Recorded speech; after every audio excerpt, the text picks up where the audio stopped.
Assalamualaikum warahmatullahi wabarakatuh. Selamat siang, salam sejahtera bagi kita semua. Yang saya hormati Ibu Devi Rahmiati, MPD, selaku dosen pembimbing mata kuliah Strategi Pembelajaran SD. Yang saya banggakan rekan-rekan seperjuangan satu kelas. Puji syukur, marilah kita panjatkan kepada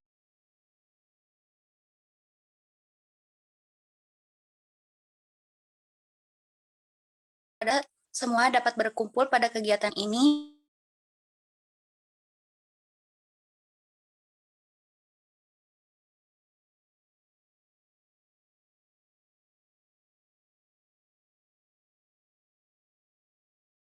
dan sampai kepada kita selaku umatnya hingga akhir zaman.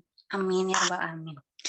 Adapun topik yang akan kita diskusikan pada diskusi kali ini yaitu tentang strategi pembelajaran berorientasi aktivitas siswa. Saya Lita Sari Nurulita selaku moderator akan membimbing jalannya diskusi ini. Sebelumnya saya akan memperkenalkan anggota kelompok 3, yang dimana anggota kelompok bernama Melinda Herlistiandar dengan NPM 205060188, Jamila Nurhayadi dengan NPM 205060197, Aulia Nurizkia dengan NPM 205060202, dan Muhammad Ilham Syah Kirana dengan NPM 205060209. Berikut rangkaian acara yang akan kita lewati pada diskusi ini antara lain pembukaan, penyajian materi, sesi tanya jawab, dan penutup. Acara yang pertama yaitu pembukaan. Marilah kita bersama-sama mengucapkan basmalah bersama-sama. Bismillahirrahmanirrahim. Kita akan memasuki acara selanjutnya yaitu penyajian materi. Saya berikan kesempatan kepada penyaji untuk menyampaikan hasil diskusinya. Dipersilakan kepada kelompok 3 untuk menyampaikan materinya. Bismillahirrahmanirrahim. Terima kasih kepada moderator yang telah memberi waktu untuk kelompok 4 bisa presentasi. Terima kasih juga kepada Ibu Devi Rahmiati sebagai dosen pengampu. Di sini kami akan mempresentasikan hasil tugas yang diberikan.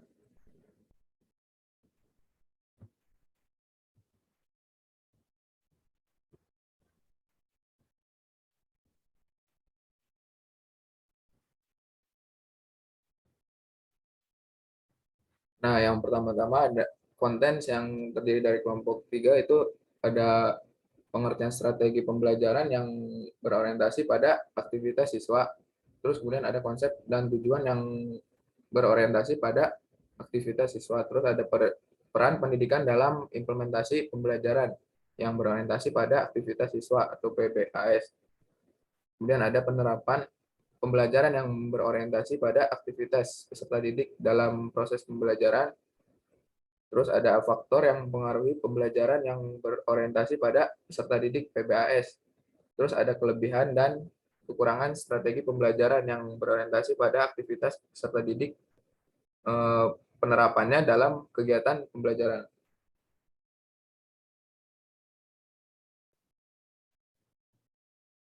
Nah, yang pertama ada yaitu pengertian.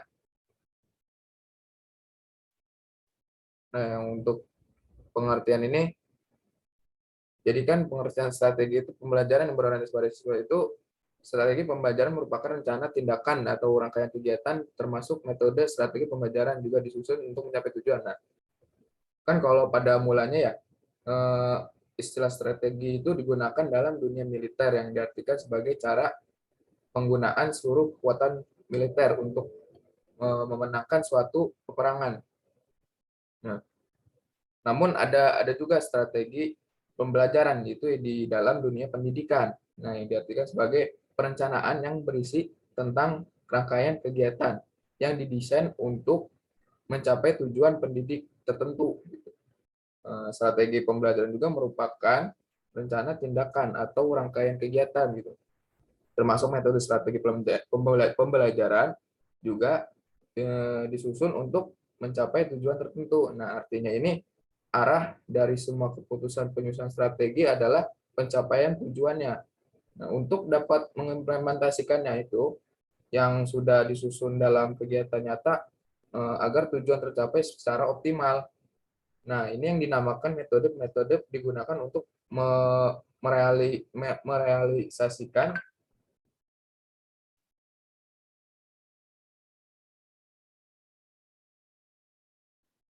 merealisasikan yang telah ditetapkan gitu. Nah, dengan demikian juga satu strategi pembelajaran dapat digunakan sebagai metode. Nah, istilah lain juga ada juga istilah lain yang memiliki kemiripan dengan strategi adalah pendekatan atau approach. Nah, pendekatan dapat diartikan sebagai titik tolak atau sudut pandang kita terhadap proses pembelajaran gitu. Nah, terus pendekatan merujuk pada pandangan tentang terjadinya suatu proses yang sifatnya masih umum gitu.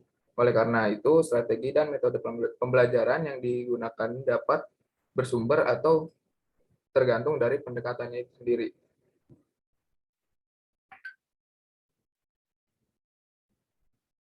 Nah, selanjutnya itu ada yang strategi pembelajaran itu makanya yang berorientasi pada aktivitas siswa berarti suatu perencanaan yang berisi tentang rangkaian kegiatan yang didesain untuk mencapai tujuan pendidikan tertentu dengan menggunakan pendekatan pada kegiatan atau aktivitas siswa. Dalam standarnya juga proses pendidikan pembelajaran didesain untuk membelajarkan siswa. Nah, di sini artinya itu sebagai sistem pembelajaran menempatkan siswa sebagai subjek belajar gitu. Dengan kata lain, pembelajaran ditekankan atau berorientasi aktivitas siswa gitu, atau bisa disebut PPAS. Nah, selanjutnya bisa dipresentasikan oleh teman saya.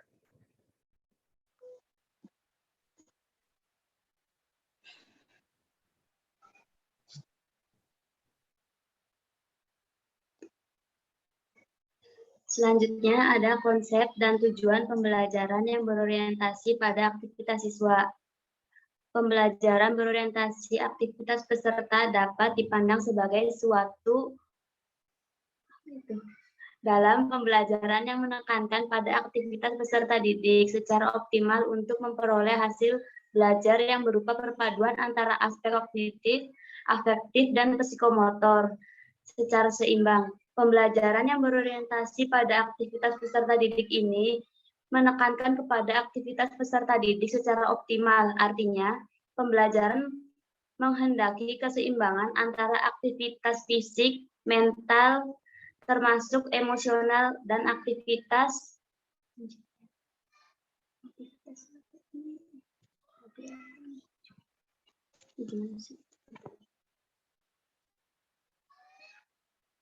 slide selanjutnya, tolong.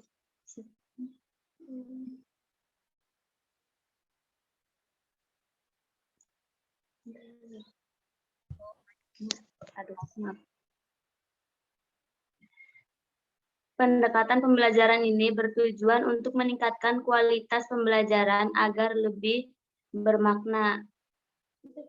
Melalui pembelajaran yang berorientasi pada aktivitas peserta didik ini, peserta didik tidak hanya dituntut untuk menguasai sejumlah informasi, tetapi juga bagaimana memanfaatkan informasi untuk kehidupannya. Dihubungkan dengan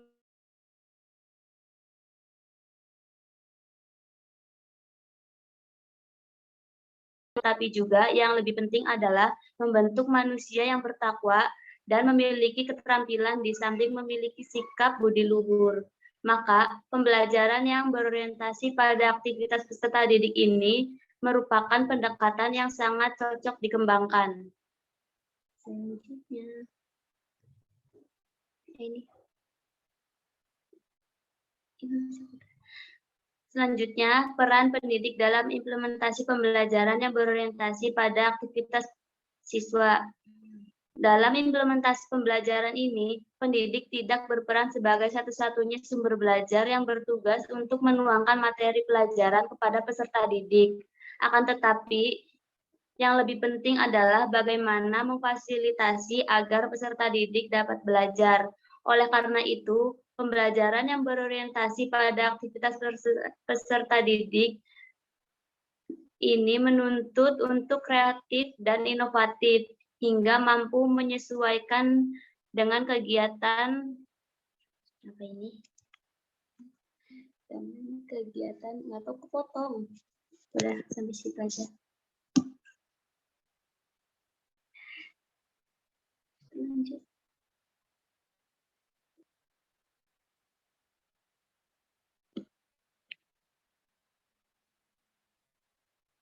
Selanjutnya akan dijelaskan oleh teman saya.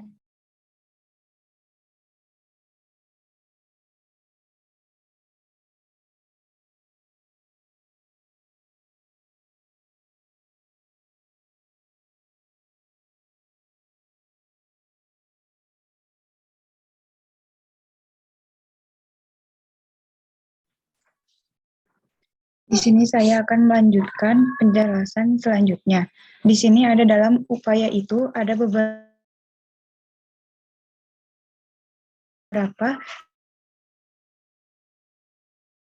yaitu di sini adalah peran pendidik dalam implementasi pembelajaran yang berorientasi pada aktivitas siswa atau PBAS. Antara lain, yang pertama ada mengemukakan berbagai alternatif tujuan pembelajaran yang harus dicapai sebelum kegiatan pembelajaran dimulai. Maksudnya di sini tidak terpacu pada seorang pendidik saja untuk merencanakan atau merumuskan bagaimana tujuan pembelajaran ini, tetapi siswa juga diharapkan untuk merumuskan dan merencanakan tujuan pembelajaran ini. Kemudian yang kedua ada menyusun tugas-tugas belajar bersama-sama. Nah, maksudnya di sini tugas-tugas apa yang dikerjakan oleh seorang peserta didik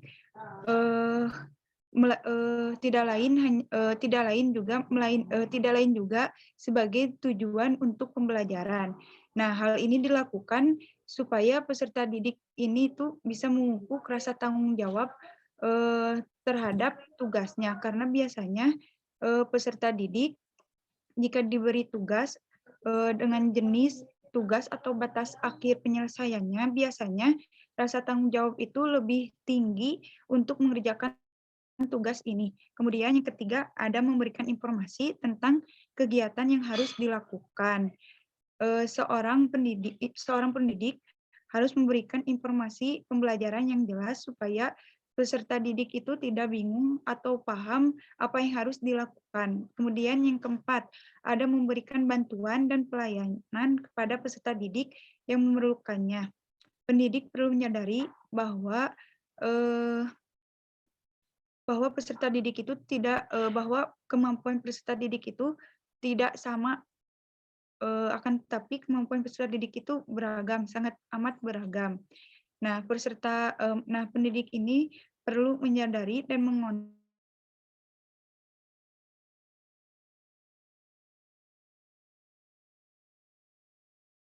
yang kurang tanggap dalam belajar dan yang kurang tanggap dalam belajar dan yang kurang dari proses pembelajaran. Yang kelima ada memberi motivasi, mendorong peserta didik untuk belajar melalui pengajuan pertanyaan-pertanyaan. Slide selanjutnya.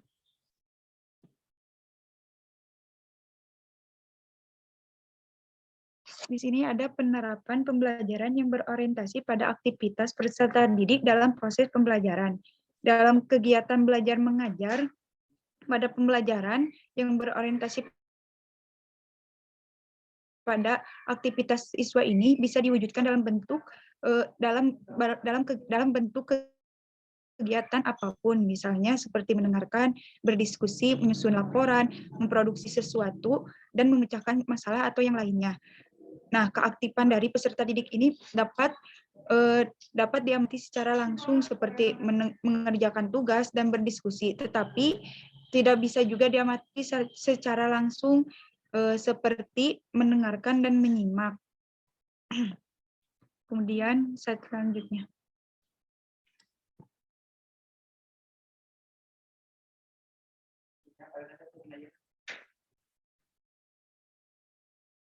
Di sini ada faktor yang mempengaruhi pembelajaran yang berorientasi pada peserta didik atau PBAS. Yang pertama, kemampuan pendidik. Nah, kemampuan pendidik ini merupakan faktor pertama yang dapat mempengaruhi implementasi pendekatan PBAS ini atau keberhasilan pembelajaran dengan pendekatan PBAS ini. Kenapa? Karena pendidik yang memiliki kemampuan yang tinggi akan tetap mencoba dan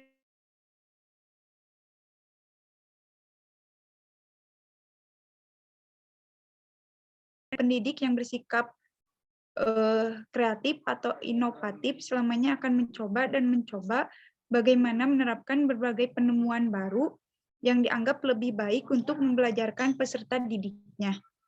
Kemudian yang kedua, ada sikap profesional pendidik. Sikap profesional pendidik ini berhubungan dengan motivasi yang tinggi dalam melaksanakan tugas mengajarnya. Pendidik yang profesional selamanya akan berusaha untuk mencapai hasil yang optimal. Ia tidak akan merasa puas dengan hasil yang telah dicapai. Oleh karena itu, pendidik yang profesional akan terus belajar dan belajar dengan mencari berbagai sumber belajar melalui kegiatan membaca, dengan seminar, berdiskusi, simposium, dan yang lainnya. Kemudian ada latar belakang pendidikan dan pengalaman mengajar pendidik. Latar belakang pendidikan dan pengalaman mengajar pendidik akan sangat berpengaruh terhadap implementasi PBAS ini, karena dengan latar belakang pendidikan yang tinggi, kemungkinan pendidik memiliki pandangan atau wawasan yang luas terhadap variabel-variabel pembelajaran seperti pemahaman tentang psikologi anak, pemahaman tentang metode dan model pembelajaran, pemahaman tentang gaya belajar peserta didik, dan pemahaman tentang berbagai pengalaman belajar. Kemudian selanjutnya ada lingkungan belajar. Nah, dari lingkungan belajar ini merupakan faktor yang dapat mempengaruhi keberhasilan pembelajaran yang berorientasi pada aktivitas peserta didik atau PBAS ini. Ada dua faktor lingkungan yang dapat mempengaruhi, yaitu satu lingkungan fisik dan yang kedua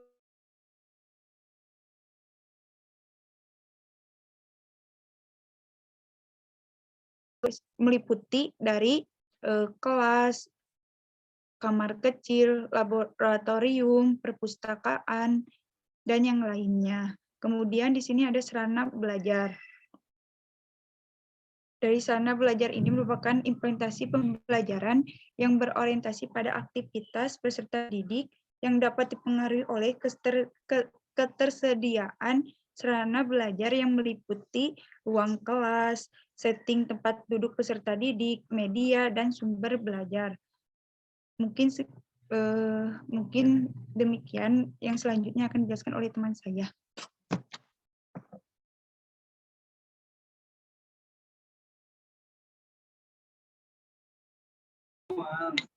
Selanjutnya ada kelebihan dan kekurangan strategi pembelajaran yang berorientasi pada aktivitas peserta didik, penerapannya dalam kegiatan pembelajaran. Strategi pembelajaran sebagai suatu metode untuk mencapai tujuan pembelajarannya dalam penggunaannya tidak selalu cocok dengan tujuan pembelajaran yang akan dicapai. Oleh karenanya, strategi tersebut memiliki kelebihan dan kekurangan.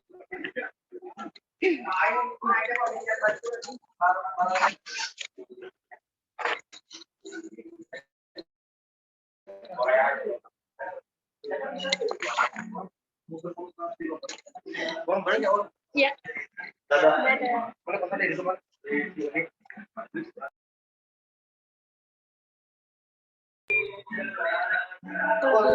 Ya.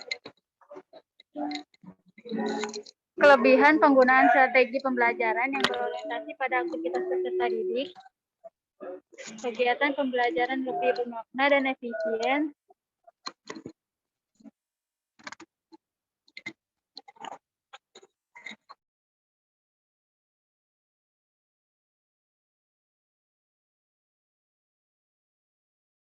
Berpartisipasi dalam kegiatan perumusan tujuan pembelajaran dan pengambilan kesimpulan.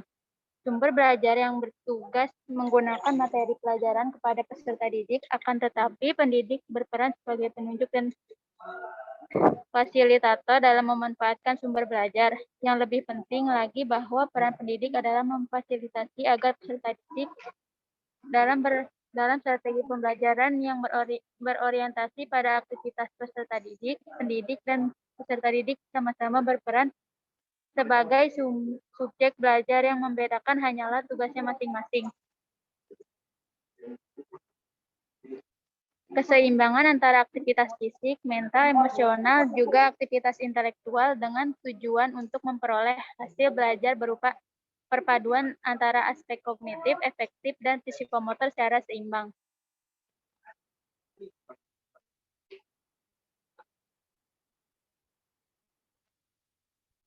Selanjutnya, kekurangan penggunaan strategi pembelajaran yang berorientasi pada aktivitas peserta didik.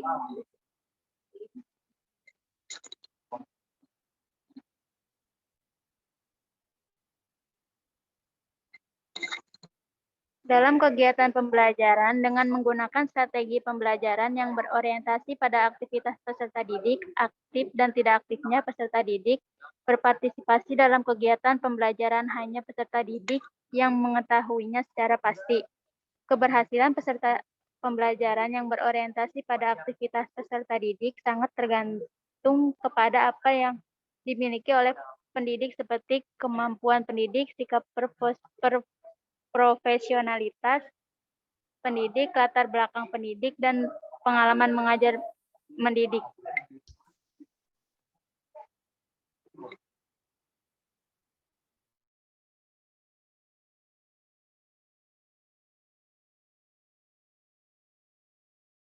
Assalamualaikum warahmatullahi wabarakatuh. Waalaikumsalam warahmatullahi wabarakatuh. Baiklah rekan-rekan semuanya, tadi kita telah mendengarkan penjelasan materi mengenai strategi pembelajaran berorientasi aktivitas siswa. Kita berikan applause terlebih dahulu untuk kelompok 3. Baik, selanjutnya adalah sesi tanya-jawab dengan peraturan yang akan saya bacakan. Yang pertama, kesempatan tanya-jawab kita laksanakan dengan 2 sesi. Dan setiap sesi kami buka 3 pertanyaan. Yang kedua, selama proses diskusi berlangsung, audiens diharapkan untuk tetap tenang, dan yang ingin bertanya harap memberikan kode raise hand, dan yang saya tunjuklah yang akan dapat untuk berbicara. Baik, saya persilakan kepada teman-teman yang ingin bertanya untuk memberikan kode raise hand, menyebut nama dan kelompok masing-masing.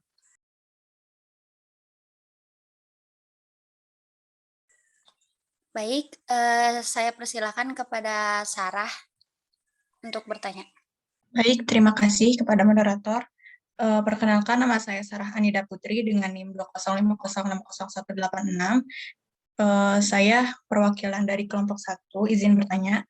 Setelah tadi pemaparan mengenai peran guru serta proses pembelajarannya serta penerapannya, maka kita sebagai calon guru harus mengetahui mengenai langkah itu sendiri mengenai di proses strategi berorientasi terhadap aktivitas siswa ya. Nah, jadi bagaimana langkah yang tepat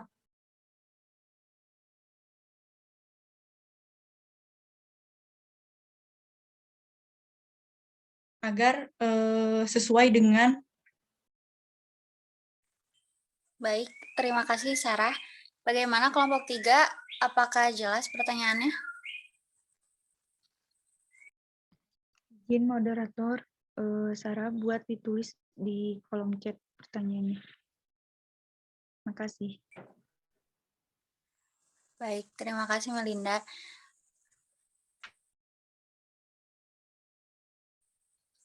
Bagaimana rekan-rekan yang lain? Apakah ada yang ingin ditanyakan lagi?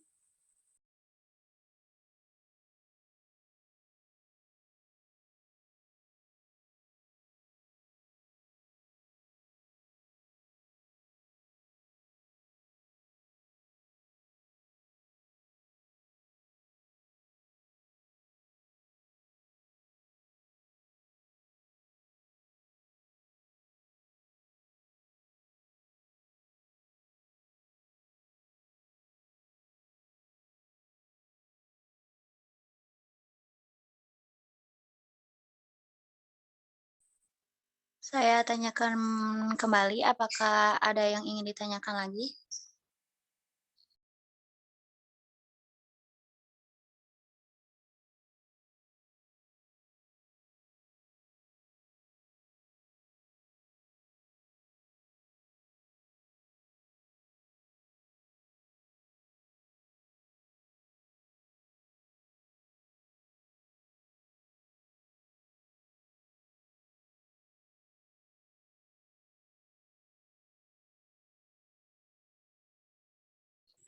Baik, jika tidak ada, kami berikan kesempatan kepada kelompok 3 untuk berdiskusi terlebih dahulu.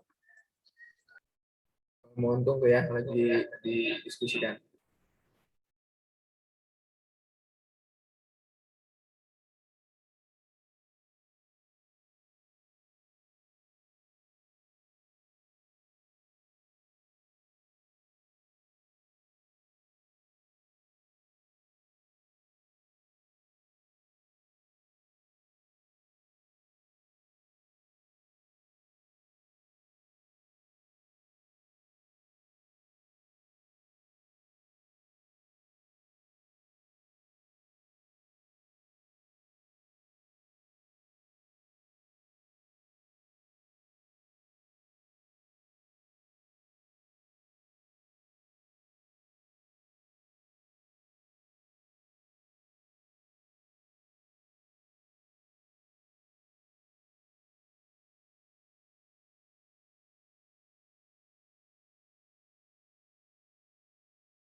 Bismillah, moderator izin jawab pertanyaan Sarah.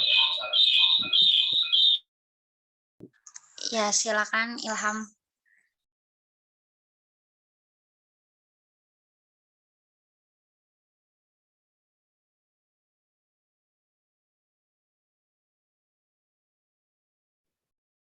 Tadi kan pertanyaan itu penerapan ya, penerapan PBAS dalam proses pembelajaran.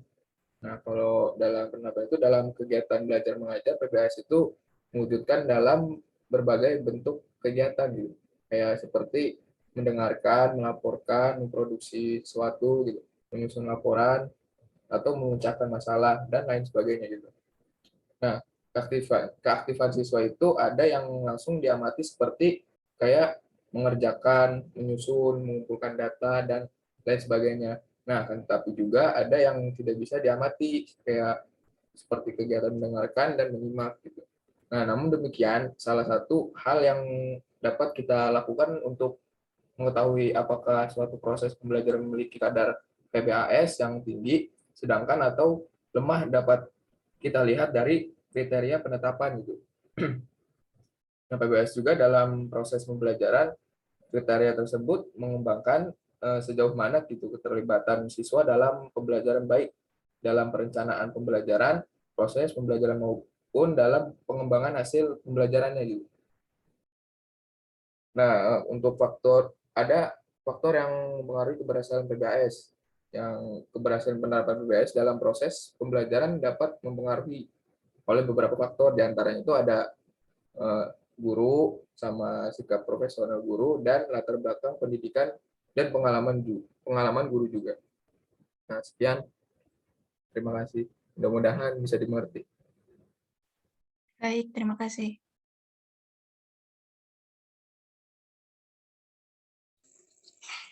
Baik, terima kasih Ilham. Apakah sudah jelas, Sarah?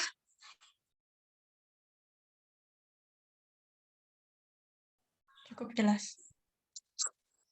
Baik. Apakah ada yang ingin bertanya lagi?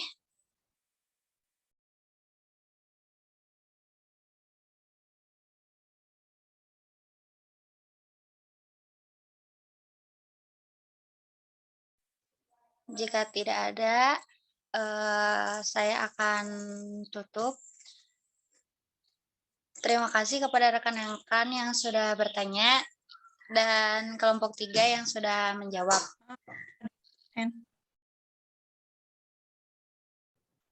Punten, Sarah, tolong SS-in dong. Gak bisa nge-SS-in laptop sini. Ya, itu Bentar, yang Ilham. raise hand dulu. Maaf Fitri, tadi nggak kelihatan. Saya persilakan Fitri Pujawati untuk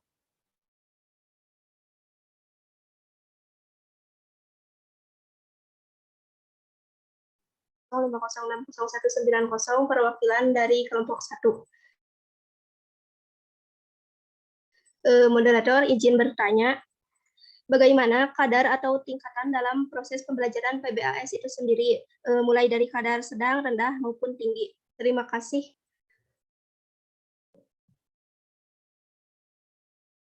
bertanya. Baik, bagaimana kelompok 3? Apakah sudah jelas pertanyaannya? Tolong diketik ya, moderator. Ditulis aja ya, di sini hujan nggak kedengeran. Ya, Fitri sekalian ditulis di kolom chat. Apakah ada yang ingin bertanya lagi?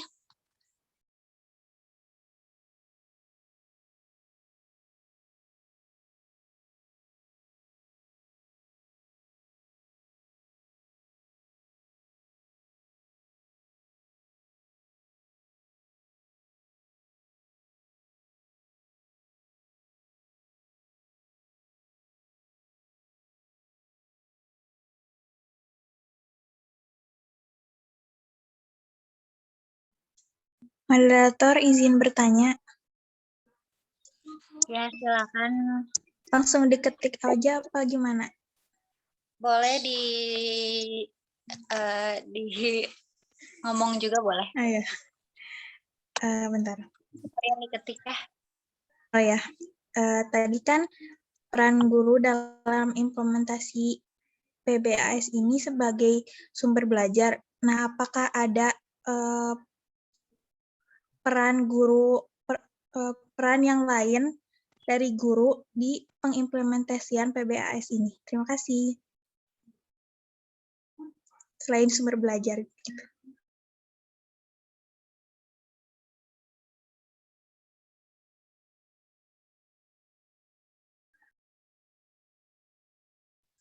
Baik.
Izin menjawab ya moderator.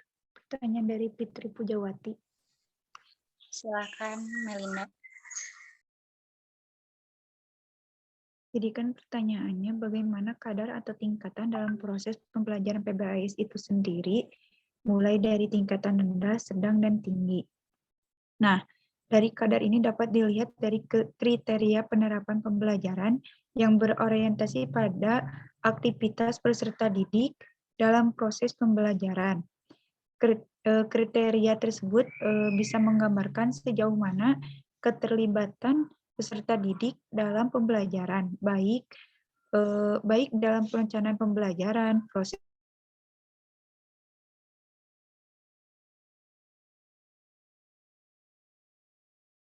pembelajaran, maupun dalam mengevaluasi hasil pembelajaran. Aspek tersebut, maka kadar pembelajaran yang berorientasi pada aktivitas siswa ini akan semakin tinggi.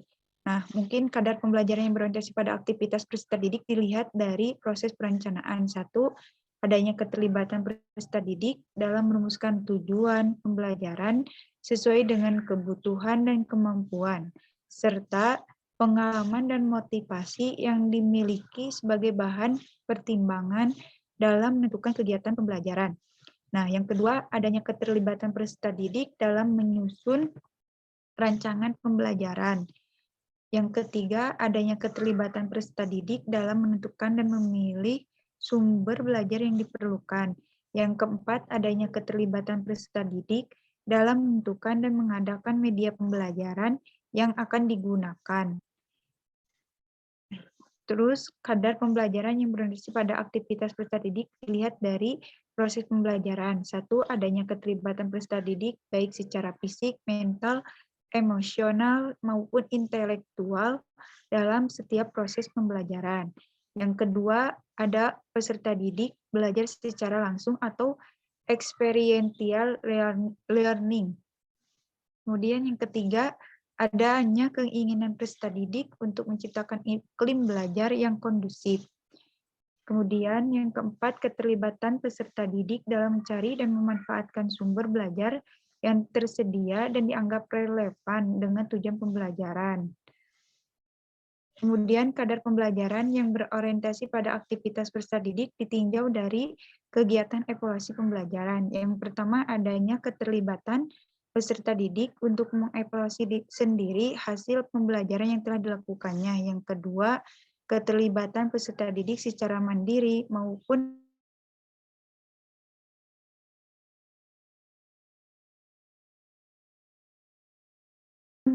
untuk melaksanakan kegiatan semacam tes kemampuan peserta didik untuk menyusun laporan baik tertulis maupun secara lisan berkenaan hasil belajar yang diperolehnya. Mungkin segitu. Apakah jelas, Fitri?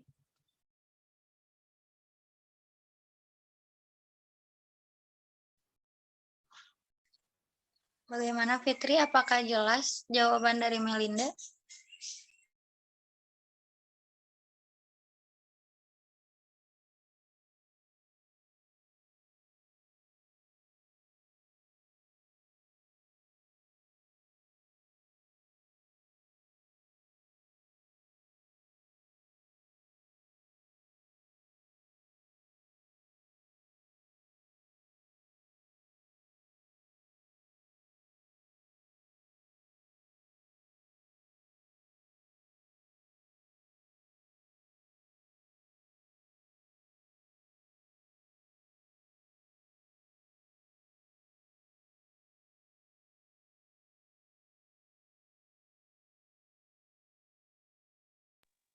Moderator izin menjawab pertanyaan dari Sharon. Silakan.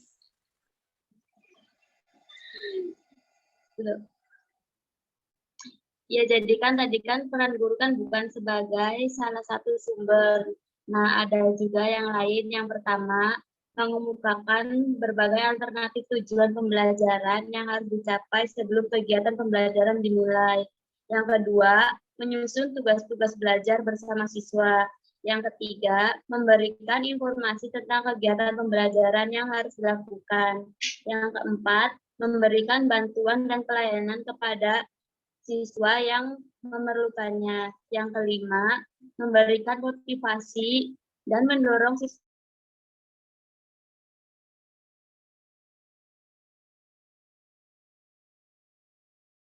untuk belajar, untuk membimbing, melalui membantu siswa dalam menarik suatu kesimpulan.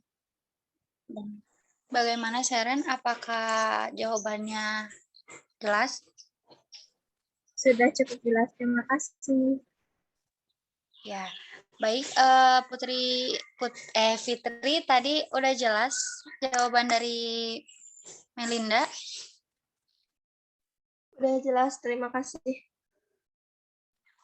Baik, terima kasih. Apakah ada yang ingin bertanya lagi?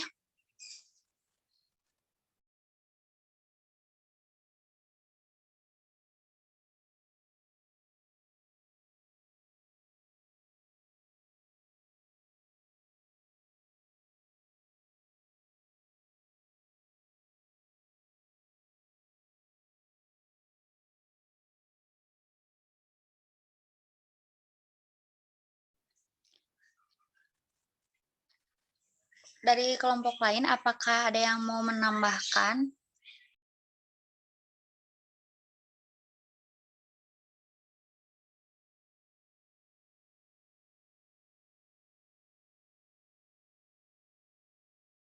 Izin bertanya boleh, moderator?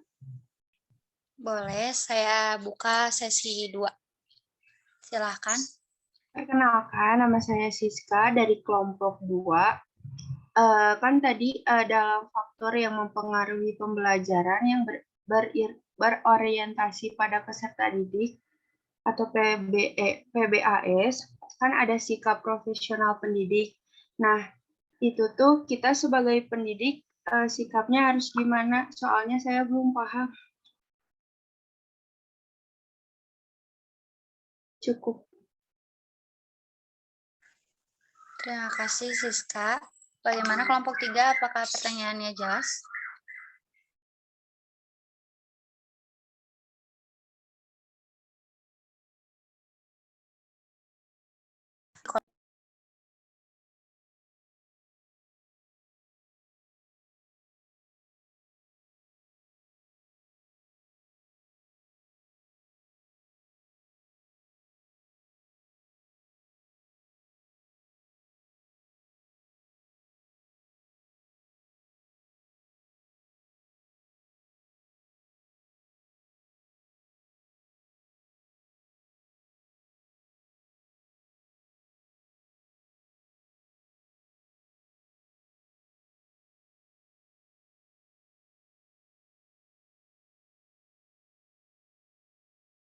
Kolom chat. Baik, sambil menunggu apakah ada yang ingin bertanya lagi?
Moderator izin. Boleh, silakan.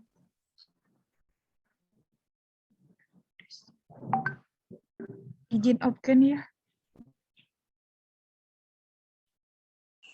Ya, silakan.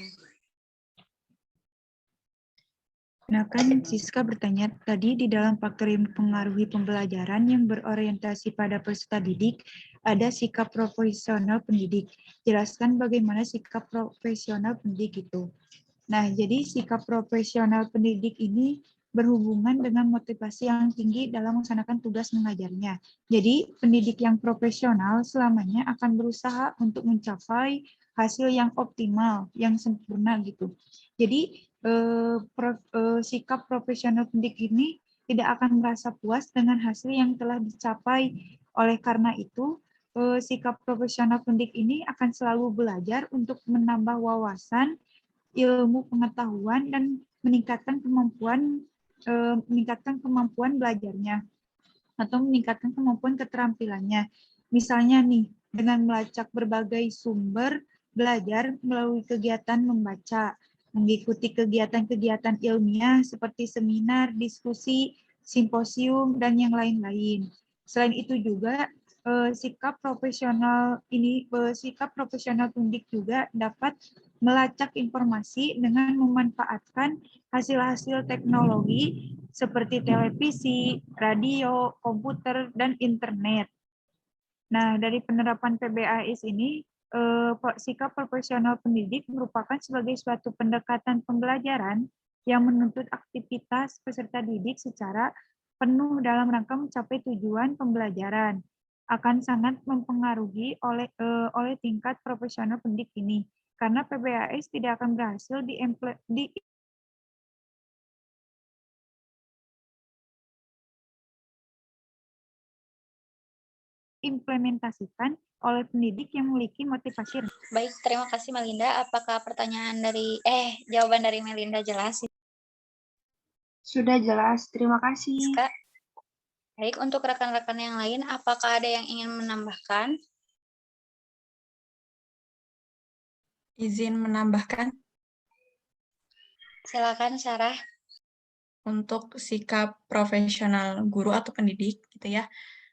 Di sini saya dapat informasi bahwa sifat profesional atau sikap harus meliputi untuk komitmen terhadap pekerjaannya, terus memiliki rasa percaya diri, bisa dipercaya, dan menghargai orang lain. Nah, salah satu penting dari sifat profesional adalah memiliki komitmen untuk bekerja keras. Kenapa? Karena guru harus memiliki komitmen untuk memajukan sekolah. Misalnya dalam akreditas gitu ya. Misalnya satu sekolah ada akreditas yang B, seorang guru harus betul-betul mencapai akreditas A gitu dengan misalnya memiliki cara supaya sekolah bisa mencapai akreditas A gitu, terus misalnya ada kerjasama antara beberapa guru di sekolah tersebut gitu dan sebagainya. Mungkin cukup sekian tambahan dari Sarah. Terima kasih. Baik, terima kasih Sarah. Bagaimana Siska? Terima kasih, cukup jelas. Baik, apakah ada yang ingin menambahkan atau ingin bertanya lagi?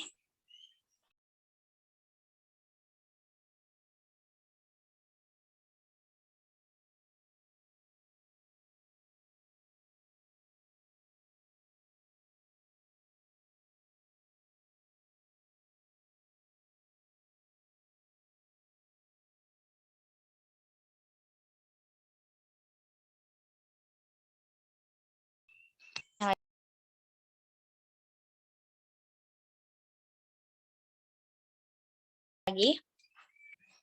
Baik, jika tidak ada, akan saya akhiri diskusi ini. Terima kasih kepada rekan-rekan yang sudah bertanya dan kelompok 3 yang sudah menjawab. Baik, di sini saya akan menarik kesimpulan dari diskusi tadi. Kesimpulannya,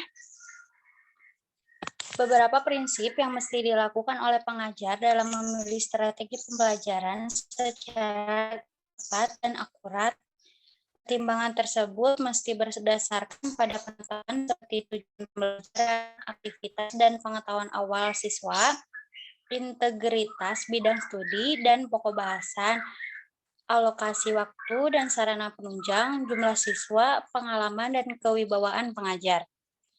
Prinsip-prinsip dalam bahasa ini adalah hal-hal yang harus diperhatikan dalam menggunakan strategi pembelajaran. Prinsip umum penggunaan strategi pembelajaran.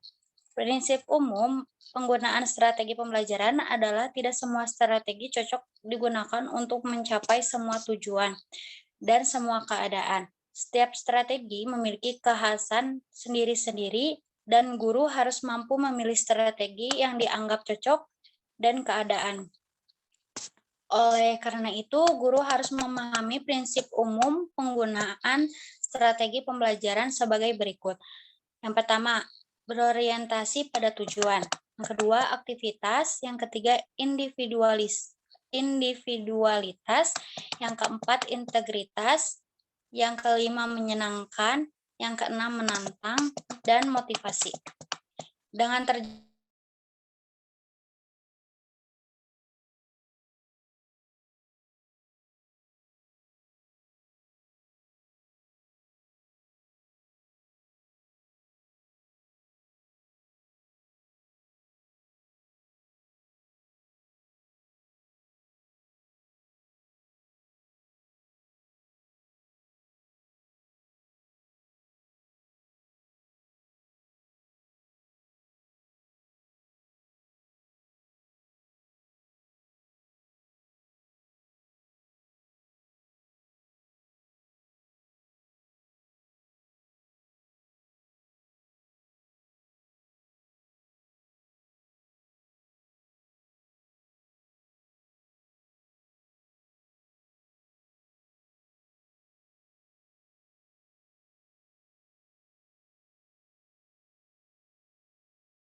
Baik, kemungkinan terkendala sinyal tadi sudah ditutup. Selanjutnya kita sesi foto.